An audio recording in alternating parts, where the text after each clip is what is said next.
Hello बच्चों, let's read the question. The question says a stationary source sends forth a monochromatic sound. A wall approaches its with velocity u equal 33 centimeter per second. The propagation velocity of sound in the medium is v is equal to 330 meter per second. In what way and how much in percent does the wavelength of sound change on reflection from the wall? तो इस question को solve करने के लिए हम जो की concept use करेंगे, हम यहाँ पे अपना की कॉन्सेप्ट मेंशन कर सकते हैं कि अगर हमारे पास, तो बेसिकली हम लोग यहाँ पर डॉपलर इफेक्ट जो है उसको डिस्कस कर रहे हैं। ठीक है, डॉपलर इफेक्ट क्या बोलता है, हमें कहता है कि किस तरह से हमारा जो सोर्स से एक साउंड वेव आ रहा है उसका फ्रीक्वेंसी और वेवलेंथ किस तरह से चेंज करता है depending upon relative motion between the observer and the source.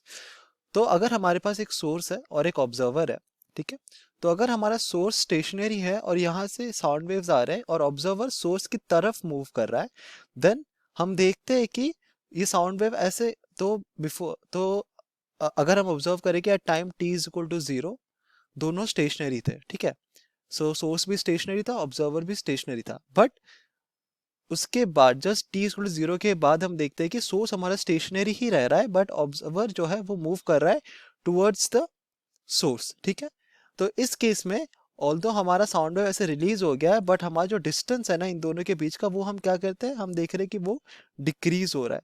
तो क्योंकि हमारा डिस्टेंस डिक्रीज होता है between the source and observer, हम देखते हैं कि हमारा जो अपेरेंट फ्रीक्वेंसी है, ठीक है, न्यू डैश, वो क्या होता है, वो इंक्रीज करेगा। तो फ्रीक्वेंसी इंक्रीज करेगा मतलब जो अपेरेंट वेवलेंथ है वो क्या हो रहा है, डिक्रीज कर जाएगा। तो इस कॉन्सेप्ट को हम यूज करेंगे to find out the required solution.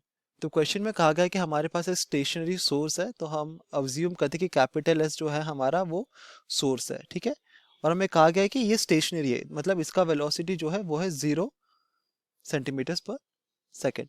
और हमारे पास एक वॉल है यहाँ पर, और ये वॉल क्या कर रहा है, सोर्स की तरफ मूव कर रहा है विथ स्पीड 33 सेंटीमीटर पर सेकेंड। इसको हम क्या लिख सकते हैं, 0.33 मीटर पर सेकेंड। ठीक है, अब हमारे सोर्स से एक मोनोक्रोमेटिक साउंड आया है और इसका स्पीड कितना है, यह है speed of sound that is equal to vs is equal to 330 metre per second. ठीक है, तो जैसे कि हमने डिस्कस किया था की कॉन्सेप्ट में, क्योंकि हमारा जो वॉल है, ठीक है, तो वॉल से रिफ्लेक्ट होके, तो अभी ये क्या होगा, साउंड यहाँ पर आएगा, फिर इसको टच करके ऐसे रिफ्लेक्ट करेगा और ऑब्जर्वर की तरफ जाएगा। और क्योंकि हमारा वॉल अप्रोच कर रहा है टुवर्ड्स द सोर्स, तो हमारा जो वेवलेंथ होगा वो क्या होगा, डिक्रीज कर जाएगा। जो अपेरेंट वेवलेंथ होगा, अपेरेंट वेवलेंथ मतलब जो वेवलेंथ हमारे ऑब्जर्वर को दिखाई देगा वो हमारा डिक्रीज कर जाएगा। और ये जो वेवलेंथ होता है लैम्डा डैश, इसका एक डायरेक्ट फॉर्मूला होता है, वो होता है lambda dash is equal to, simply हमारा ये होता है टू बी इक्वल टू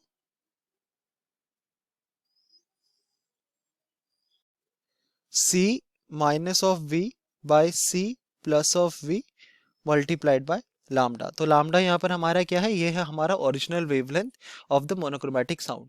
तो अगर हम इसको लिखेंगे तो ये कितना हो जाएगा, lambda dash by lambda is equal to c minus v by c plus v। v यहाँ पर हमारा क्या है, हमारा वॉल का स्पीड है।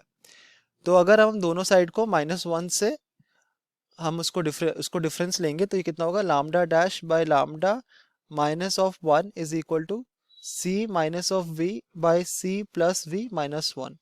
तो इस साइड में, लेफ्ट साइड में हमको मिलेगा lambda dash minus of lambda divided by lambda is equal to, तो ये होगा c minus of v minus of c minus of v whole divided by c plus v।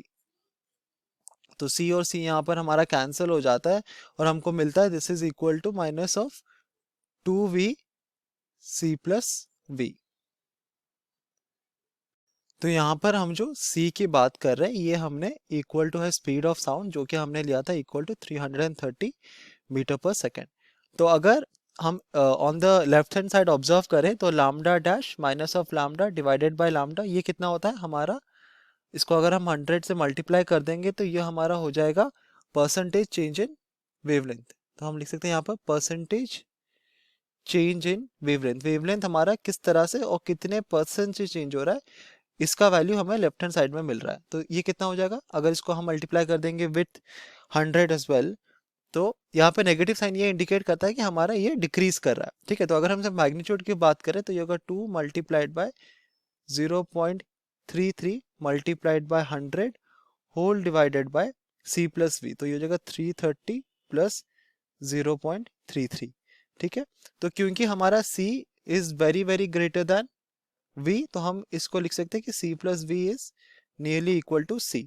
तो ये हमको मिलेगा to be equal to 66 divided by 330, और ये है हमारा इन परसेंटेज। तो अगर इसको हम डिवाइड करेंगे तो हमको ये मिलेगा टू बी इक्वल टू, तो अगर 33 से डिवाइड करेंगे ये होगा 10, ये होगा 2, और ये होता है 0.2%।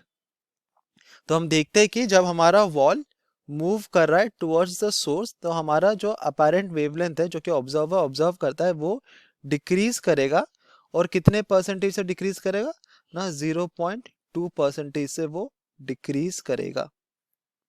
ये हमारा फाइनल आंसर हो जाएगा। Hope you understood it well, best of luck.